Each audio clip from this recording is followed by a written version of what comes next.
Hello అందరికీ. చాలా health benefits ఉన్న కాకరకాయని వెల్లుల్లి కారంతో చాలా టేస్టీగా చేసుకోవచ్చండి. దీనికి ఒక 1/2 kg వరకు కాకరకాయలను తీసుకుంటున్నాను. 5 చిన్న కాయలు. దీన్ని పైన పొట్టు ఇలా తీసేసుకున్నానండి. బాగా వాష్ చేసుకున్న తర్వాత ఇలా పొట్టు తీసుకున్నాను.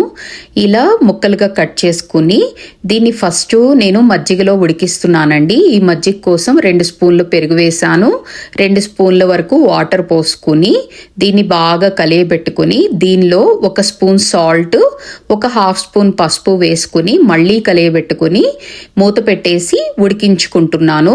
మనం పోసిన ఆ నీళ్ళన్నీ ఆ కాకరకాయ ముక్కలకి పట్టి చక్కగా ఉడికేంత వరకు ఉంచుకోవాలండి. తరువాత పాన్ పెట్టుకుని అందులో కొంచెం ఎక్కువ ఆయిలే వేసుకోవాలి. ఒక 50 గ్రామ్స్ వరకు ఆయిల్ వేసుకుని ఇవి బాగా ఫ్రై చేసుకుంటున్నానండి కాకరకాయ ముక్కల్ని.